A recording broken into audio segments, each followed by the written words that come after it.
असफलता एक चुनौती है, इसे स्वीकार करो, क्या कमी रह गई देखो और सुधार करो। जब तक न सफल हो नींद चैन को त्यागो, तुम संघर्ष का मैदान छोड़कर मत भागो। तुम कुछ किए बिना ही जय जयकार नहीं होती, कोशिश करने वालों की कभी हार नहीं होती।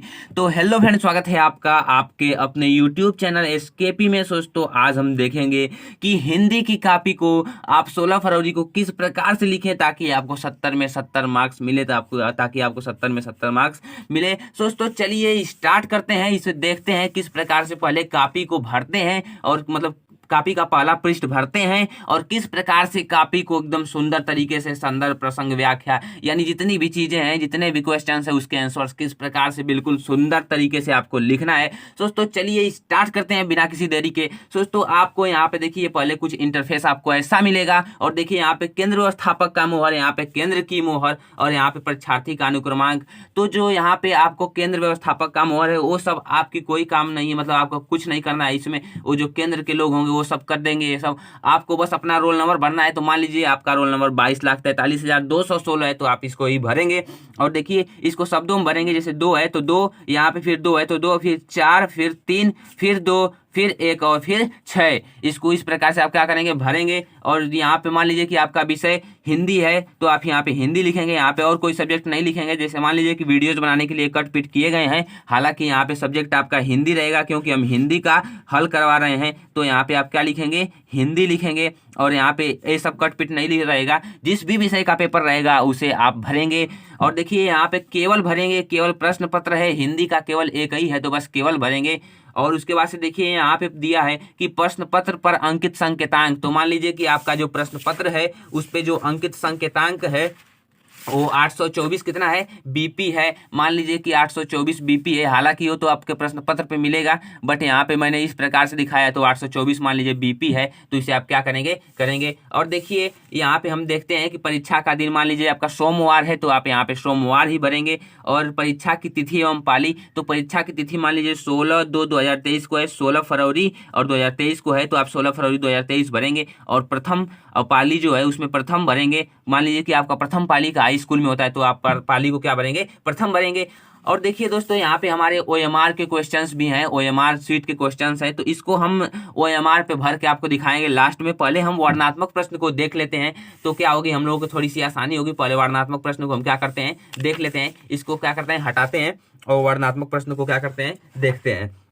तो मान लीजिए कि यहाँ पे देखिए आपको इस प्रकार से आपका पेपर मिलेगा। और वर्णनात्मक प्रश्न पे सीधा हम चलते हैं, हम लोग को जिस पे काम है उससे हम लोग क्या करेंगे, देखते हैं। तो यहाँ पे अब 17, हाँ देखिए यहाँ पे हमको क्या मिल गए, वर्णनात्मक प्रश्न यहाँ से मिलेंगे। जैसे वर्णनात्मक प्रश्न खंड ब यहाँ पे आपको दिख रहा होगा और यहाँ पे आपको ऐसे वर्णनात्मक प्रश्न खंड ब से आपको स्टार्ट करना है और खंड अ तो आपको ओएमआर में करना है। ठीक, अब देखिए यहाँ पे खंड ब में इस तरह दिया गया है कि निम्नलिखित गद्यांश पर आधारित 3 प्रश्नों का आपको उत्तर देना है। और यहाँ पे यह पैसे दिया गया है कि यह कोई बात नहीं कि स्वभाव और रुचि के लोगों में ही मित्रता हो। अब मित्रता आ गया तो आप जान ही गए कि किस चैप्टर का है, मित्रता नामक चैप्टर का है। और देखिए उपयुक्त का गद्यांश का संदर्भ लिखना है, गद्यांश के रेखांकित अंश की आपको क्या करनी है, व्याख्या करनी है। और उसके बाद से एक और प्रश्न दिया रहेगा आपके लास्ट में कि लेखक के अनुसार विभिन्नता देखकर लोग एक दूसरे के प्रति आकर्षित होते हैं, इसको आपको क्या करना है, समझाना है। तो देखिए अब हम देखते हैं कि मतलब किस प्रकार से इसको हम आंसर देंगे। तो पहले देखिए आपको संदर्भ लिखना है, तो आपको पता है कि मित्रता नामक चैप्टर से लिया गया है। पहले आप वर्णनात्मक प्रश्न खंड ब बिल्कुल इसी प्रकार अच्छे से इसके से हेडिंग डालेंगे और प्रश्नोत्तर संख्या 1 यहाँ पे लिखेंगे और फिर संदर्भ लिखेंगे। तो संदर्भ देखिए, प्रस्तुत गद्यांश हमारी पाठ्य पुस्तक हिंदी के संकलित मित्रता शीर्षक पाठ से उद्धृत किया गया है, जिसके लेखक आचार्य रामचंद्र शुक्ल जी हैं। इस पाठ में सच्चे मित्र के गुणों का वर्णन किया गया है। दोस्तों अगर जो आपको वीडियो अच्छी लग रही है तो आप प्लीज चैनल को सब्सक्राइब कर दें। आप वीडियोस देखते हैं लेकिन चैनल को सब्सक्राइब नहीं करते हैं, थोड़ा सा हमें भी सपोर्ट दीजिए ताकि हमको आगे वीडियो बनाने का मन करे। दोस्तों अब देखिए आपको यहाँ पे व्याख्या करना है, रेखांकित अंश की व्याख्या। आप ऐसे रेखांकित अंश की व्याख्या हेडिंग डालेंगे और जो भी आपका रेखांकित पद रहेगा उसकी आपको क्या करनी है, व्याख्या करनी है। सो दोस्तों चलिए देखते हैं कि हमारा रेखांकित जो पद है वो है यहाँ पे कि यह कोई बात नहीं समाज में विभिन्नता देखकर लोग एक दूसरे के आकर्षित होते हैं, यानी कि यहाँ से लेकर यहाँ तक आपको क्या करना है, व्याख्या करना है। तो देखिए व्याख्या आप अपने ढंग से भी करते हैं, अगर जो आपको नहीं भी याद आ रहा है तो आप उसी को देखकर थोड़ा मॉडिफाई करके लिख दें। जैसे देखिए यहाँ पे लेखक का मत है, इस तरह आपको स्टार्ट करना है। चाहे लिखें आचार्य रामचंद्र शुक्ल जी कहते हैं, चाहे आचार्य रामचंद्र शुक्ल जी का कहना है, कुछ भी लिखें, लेकिन यहाँ पे आप इस तरह लिखेंगे कि लेखक का मत है कि एक ही स्वभाव एवं रुचि के दो व्यक्तियों में मित्रता हो। यह आवश्यक नहीं है, जरूरी यह नहीं है कि जो समान रुचि रखता हो, चाहे जो समान हो वही मित्रता करे। मित्रता हो सकती है तथा नहीं भी हो सकती है, हो सकता है मित्रता हो भी या नहीं भी हो, जो समान गुण रखने वाले लोग हैं। देखिए समाज में आर्थिक, शैक्षिक तथा स्वास्थ्य विषयक विभिन्नता होने पर भी लोग एक दूसरे के प्रति क्या होते हैं, आकर्षित होते हैं। देखिए आपको नेक्स्ट पेज आपको यहाँ से देखना है, तो देखिए यहाँ पे दिया है कि के प्रति आकर्षित होते हैं, मैंने वही बताया। एवं उनके एवं अनेक मित्र बनते देखे गए हैं, जैसे धनी का मित्र गरीब हो सकता है, एक पहलवान का मित्र सामान्य स्वास्थ्य वाला व्यक्ति हो सकता है, एक विद्वान का मित्र सामान्य बुद्धि वाला व्यक्ति हो सकता है। हम अपने गुणों के विपरीत गुण वाले से मित्रता कर लेते हैं तथा वह खूब निभाती है, यानी वह खूब बहुत अच्छी लगती है, मतलब मित्रता वह। अब देखिए आपको तीसरा यहाँ पे एक प्रश्न मिला था कि विभिन्नता देखकर क्यों मित्रता की जाती है, तो इसका प्रश्न का उत्तर हम इस प्रकार से लिखेंगे कि जब हम में कोई विशेष गुण नहीं होता तो हम उन विशेष गुण वाले व्यक्ति या पुरुष को की ओर आकर्षित हुए बिना नहीं रहते, क्योंकि हम अपनी हीनता की पूर्ति संपन्न को मित्र बनाकर करना चाहते हैं। जैसे कि निर्बल बली का सहारा लेता है, यानी जो निर्बल व्यक्ति है वो बली व्यक्ति को सहारा बना मतलब कि अपना मित्र बनाता है ताकि सहारा लेता है, और धीर उत्साही को मित्र बनाता है। तभी तो उच्चकांक्षी चंद्रगुप्त ने चाणक्य की शरण ली थी।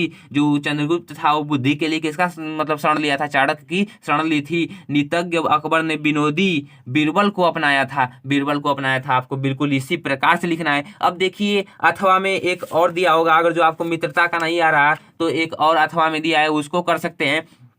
जैसे कि देखिए यहाँ पे दिया है, हे भगवान तब के लिए विपद के लिए इतना आयोजन, परम पिता इच्छा के विरुद्ध इतना साहस पिताजी क्या भीख न मिलेगी, ममता नामक चैप्टर से लिया गया है। आप इसका भी संदर्भ लिख सकते हैं, इसका भी आप व्याख्या कर सकते हैं, हालांकि मैंने मित्रता नामक चैप्टर का किया था। और देखिए यहाँ पे अब पद्यांश पे आ जाइए। दूसरा प्रश्न है कि चरण कमल बंदव हरिराई, जा की कृपा पंगु गिरिलंग है, अंधे को सब कुछ दर्शाई, बहिरो सुने गूंग पुनि बोले, रंक चले सिर छत्र धराई, सूरदास स्वामी करुणा में बार बार बंदव तिहि पाई। तो आपको इसका क्या करना है, उपयुक्त पद्यांश का संदर्भ लिखना है, रेखांकित अंश की व्याख्या करना है, उपयुक्त पंक्तियों में कौन सा अलंकार है आपको इसको लिखना है। तो चलिए बिना किसी देरी के इसको भी देखते हैं कि किस प्रकार से लिखना है।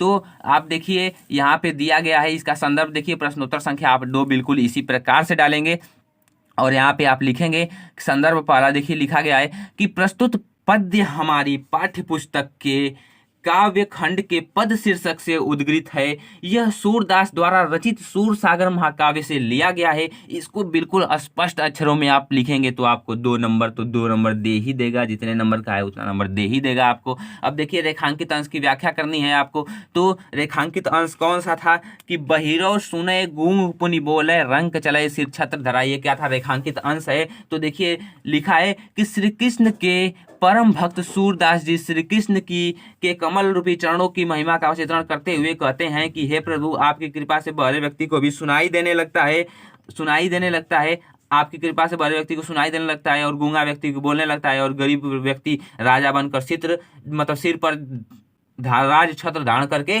चलने लगता है। ठीक तो दोस्तों, आई होप आपको बिल्कुल अच्छे से क्लियर हो रहा होगा। अब नेक्स्ट क्वेश्चन की तरफ हम बढ़ते हैं। जो नेक्स्ट क्वेश्चन है हम लोगों का वो दिया है कि संस्कृत गद्यांश पे वो क्या है, आधारित है। जैसे देखिए यहाँ पे दिया गया है, दिए गए संस्कृत गद्यांश में से किसी एक का मतलब कि संदर्भ सहित हिंदी अनुवाद करना है। तो मान लीजिए कि जिसका भी आपको करना है उसका आप क्या करेंगे। जैसे देखिए यहाँ पे दिया है, एषः नगरी भारतीय संस्कृत भाषायाम केंद्रमस्थि, यानी वाराणसी नामक चैप्टर से लिया गया है। ये वाराणसी नामक चैप्टर से लिया गया है। तो इसको हम क्या करेंगे। तो देखिए तीसरा नंबर पे है, तो आप प्रश्नोत्तर संख्या 3 डालेंगे और उसके बाद से इसको लिखना प्रारंभ करेंगे। तो देखिए यहाँ पे प्रश्नोत्तर संख्या क्या है, 3 है। और देखिए यहाँ पे आपको किस प्रकार से लिखना है, प्रश्नोत्तर संख्या 3 बिल्कुल इसी प्रकार से अच्छे ढंग से डालना है और लिखना है कि प्रस्तुत गद्यांश हमारी पाठ्य पुस्तक के संस्कृत परिचायिका खंड के वाराणसी नामक पाठ से उद्गृत है। अब इसका हिंदी अनुवाद आप लिखेंगे।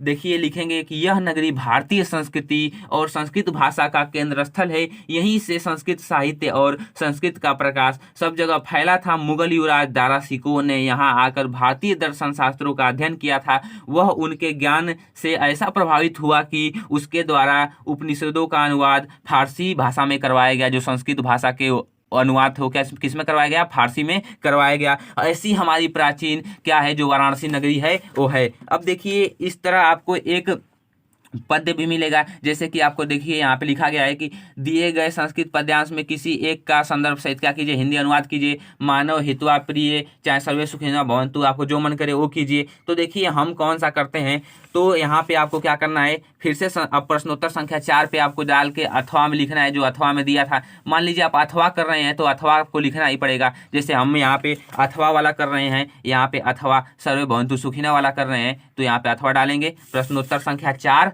अथवा, और देखिए हिंदी अनुवाद इसका किस प्रकार से करना है, और यहाँ पे संदर्भ आपको लिखना है। तो लिखिए, लिखा है कि प्रस्तुत श्लोक हमारी पाठ्य पुस्तक के संस्कृत परिचायिका खंड के भारतीय संस्कृति नामक पाठ से उद्गृत है। इस श्लोक के माध्यम से कवि ने संसार के कल्याण की कामना की है। अब देखिए हिंदी अनुवाद इसका लिखेंगे कि संसार में सब सुखी हो, सभी निरोग हो, सभी कल्याण देखें, कोई भी दुख का भागी न हो, यानी जो कोई भी वो दुख का भागी न हो। वीडियो की लेंथ थोड़ी लंबी हो रही है, पर हमारे साथ आप बने रहिए, आपको पूरी की पूरी स्ट्रेटेजी पता चल जाएगी। अब 5वां क्वेश्चन है कि अपने पठित खंड काव्य के आधार पर निम्नलिखित प्रश्नों में से किसी एक का उत्तर दीजिए। तो देखिए आपके यहाँ जो भी हो, अगर पूजा हो, मुक्तिदूत हो, ज्योति जवाहर हो, वो आप याद कर लें। वो तो मैं आपको नहीं बता सकता, वो आपके जिले में जो लगेगा वही आप याद कर सकते हैं। वैसे हम यहाँ पे अगर पूजा खंड काव्य को कर रहे हैं, जो अगर पूजा वाले होंगे वो देख लेंगे। प्रश्नोत्तर संख्या 5 है यहाँ पे कि युधिष्ठिर के चरित्र में निम्नलिखित विशेषताएं पाई जाती हैं। जो युधिष्ठिर का चरित्र चित्रण है उसमें निम्नलिखित विशेषताएं जो हैं वो क्या है, पाई जाती हैं। अब उनकी विशेषताओं को हम देखेंगे। अब मान लीजिए कि मॉडल पेपर में युधिष्ठिर का दिया है, तो आपको श्री कृष्ण का याद करना है, क्योंकि बार बार रिपीट नहीं करेगा क्वेश्चन। आप श्री कृष्ण का चित्रण याद कर लीजिए, जो अगर पूजा वाले लोग हैं वो, और बाकी लोग तो अपना जो खंड काव्य निर्धारित है उसको क्या करेंगे, याद करेंगे। अब देखिए यहाँ पे धार्मिक है, यानी जो युधिष्ठिर है वो धार्मिक है, धर्मशास्त्रों में विश्वास रखते हैं, विनयशीलता है उनके अंदर। तो इन सब पॉइंटों को जो मैं पढ़ने लगूँ तो बहुत ज़्यादा टाइम लगेगा, आप इसे नोट कर लें, स्क्रीनशॉट कर लें। मैं धीरे धीरे स्क्रॉल कर दे रहा हूँ, अगर और फिर आगे देख लेंगे। अगर जो आपको इसका PDF चाहिए तो आप हमें इंस्टाग्राम चैनल पे फॉलो कर लें, और वीडियोज हैं उसमें इंस्टाग्राम चैनल का लिंक है, आप उसे क्या कर लें, फॉलो कर लें। देखिए उदार तथा दानी था वो, और मतलब जो हमारे युधिष्ठिर थे धर्मराज जी, और निराभिमानी थे, और इसी प्रकार कृतज्ञ भी थे वो। ठीक इसी प्रकार आपको उनका चरित्र चित्रण लिखना है। 3 नंबर आपको मिल जाएगा, जितने में लिखा गया था 3 नंबर आपको मिल जाएगा, अगर जो आप करते हैं अपने मतलब कि खंड काव्य के आधार पर। अब देखिए नेक्स्ट क्वेश्चन देखते हैं। नेक्स्ट क्वेश्चन हम लोगों का है कि दिए गए लेखकों में से जीवन परिचय आपको लिखना है किसी एक का। ठीक, तो लेखक का पहले जीवन परिचय हम देख लेते हैं किसका। तो आप मान लीजिए जिसका भी आपको आता हो, तो देखिए यहाँ पे किसका लिखा गया है, जयशंकर प्रसाद का। अभी तक यहाँ पे अगर पूजा खंड काव्य का ही चल रहा था, देख लीजिए कितना बड़ा में था वो, उधर भी था। ठीक, अब देखिए प्रश्नोत्तर संख्या 6 डालेंगे, और क का दूसरा आप कर रहे हैं, प्रश्नोत्तर संख्या 6 क का दूसरा, जैसे कि यहाँ पे आप क का दूसरा देख सकते हैं, यहाँ पे क है तो यहाँ पे दूसरा है, तो क का आप दूसरा कर रहे हैं, तो उसको आप क्या करेंगे, लिखेंगे। तो प्रश्नोत्तर संख्या 6 क का दूसरा। तो देखिए आप जीवन परिचय हेडिंग डालेंगे, और यहाँ पे लिखेंगे जयशंकर प्रसाद का जीवन परिचय किस प्रकार कि कोमल भावनाओं के चितेरे छायावादी युग के निर्माता, नाटक सम्राट कवि जयशंकर प्रसाद का जन्म सन 1889 ईस्वी में काशी के प्रसिद्ध जदी विक्रेता श्री प्रसाद जी के यहाँ हुआ था। जर्दा विक्रेता, यानी आप समझ सकते हैं यहाँ पे जदी नहीं, जर्दा विक्रेता के यहाँ हुआ था। इनके पिता काशी के प्रसिद्ध दानी थे। बालक जयशंकर प्रसाद केवल 12 वर्ष के थे और 7वीं कक्षा में पढ़ते थे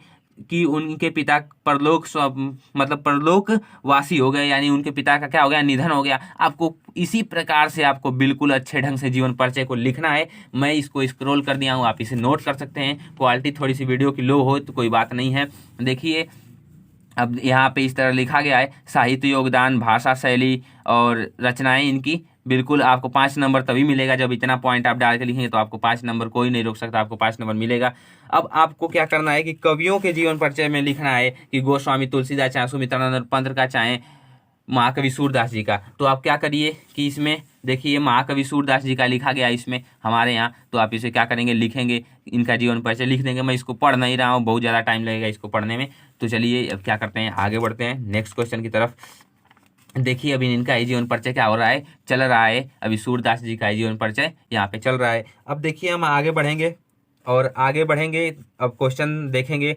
अब देखिए यहाँ पे सूरदास जी का रचनाएं लिखेंगे आप, सूरदास जी की रचनाएं, सूरसागर, सूर सरावली, साहित्य लहरी, जितने भी पेजेस हैं उसको मैं स्क्रॉल करके दिखा दे रहा हूँ, आप समझ जाएंगे। और यहाँ पे आपको 2 लाइन का कोई श्लोक लिखना है। नेक्स्ट क्वेश्चन है कि कोई 2 लाइन का श्लोक लिखिए। तो आपको 2 लाइन का क्या करना है, श्लोक लिखना है, अपनी पाठ्य पुस्तक से कोई 2 लाइन का श्लोक लिखिए। तो देखिए यहाँ पे लिखा गया है कि माता गुरुतरा भूमे खात पितोचस्था मन शीघ्रत वातात चिंता बहुतरी तृष्णात्। ठीक, यानी माता क्या है, भूमि से भारी है, जो पिता है आकाश से ऊंचा है, मन क्या है, चिंता मतलब मन शीघ्रता, मन वायु से तेज है, चिंता क्या है, तिनके से भी तेज है। ठीक, अब देखिए 8वां देखेंगे कि पूर्वराजा एक भारत वीर आसित। पूर्वराज कौन था, तो पूर्वराजा एक मतलब यहाँ पे देखिए संस्कृत में दिया गया है कि पूर्वराजा को आसित, पूर्वराजा एक भारत वीर आसित, वीर के पूजित वीरेण पूजित। बस 2 का ही आपको आंसर देना है, 2 का मैंने आंसर दे दिया। अब देखिए यहाँ पे हम कुछ स्क्रॉल करेंगे और निबंध लास्ट में आपको लिखना है, निबंध 9 नंबर का है, इसको तो आप भूलिएगा मत, 9 नंबर का निबंध है। देखिए प्रश्नोत्तर संख्या 9, 1 पर्यावरण प्रदूषण रूपरेखा। पहले लिखेंगे कि प्रस्तावना, प्रदूषण के विभिन्न प्रकार, वायु प्रदूषण, जल प्रदूषण, रेडियोधर्मी प्रदूषण, ध्वनि प्रदूषण, रासायनिक प्रदूषण, उपसंहार, प्रदूषण पर नियंत्रण। और यहाँ पे आप प्रस्तावना लिखेंगे कि प्रस्तावना किस प्रकार से, मतलब इसका मतलब क्या है, प्रदूषण से क्या मतलब अभिप्राय है, इसे आप अच्छे तरीके से लिखेंगे। आप यहाँ पे देख सकते हैं, इसे अपनी कॉपी में नोट कर सकते हैं। मैं सबको पढ़ने नहीं जाऊँगा क्योंकि वीडियो की लेंथ बहुत लंबी होती जा रही है। और देखिए यहाँ पे प्रस्तावना में प्रदूषण वायु, जल एवं स्थल की भौतिक एवं रासायनिक विशेषताओं का अवांछनीय परिवर्तन है, जो मनुष्य और उसके लिए आवश्यक लाभदायक जंतुओं, पौधों, औद्योगिक संस्थाओं तथा एक दूसरे कच्चे माल इत्यादि को भी हानि पहुंचाता है। आप इस प्रकार से लिखेंगे। और यहाँ पे देखिए वायु प्रदूषण, आप हेडिंग डालेंगे, प्रदूषण के प्रकार पहले डाल देंगे, प्रदूषण विभिन्न प्रकार के हैं। और उसके बाद से जब प्रदूषण के प्रकार आपका हो जाएगा तो वायु प्रदूषण से स्टार्ट करेंगे। आप जो भी प्रदूषण जानते हैं उससे क्या करेंगे, आप स्टार्ट करेंगे, फिर जल प्रदूषण, फिर रेडियोधर्मी प्रदूषण, और इसी प्रकार से लास्ट में आप ध्वनि प्रदूषण और रासायनिक प्रदूषण को डालेंगे। और यहाँ पे देखिए प्रदूषण पर नियंत्रण, प्रदूषण पर नियंत्रण, अगर जो आप ये नहीं करना चाहते हैं तो उपसंहार डाल लेंगे कि हाँ इसे कैसे बचा जा सकता है, उपसंहार हेडिंग डाल सकते हैं। और उसके बाद से लास्ट में यहाँ पे आपका निबंध खत्म हो गया। यहाँ पे आप देख सकते हैं आपको 9 नंबर मिल गया, यानी कि आप अगर जो ऐसे प्रश्न करने वाले हैं, इस प्रकार से लिखने वाले हैं, तो आपको 70 में 70 मिलेगा। दोस्तों थैंक यू, धन्यवाद आपको हमारे इस वीडियो में इतना जुड़े रहने के साथ। अगर जो आपको वीडियो अच्छी लगी तो सब्सक्राइब कर दें और लाइक कर दें और शेयर कर दें। दोस्तों thank you and bye bye, take care of yours.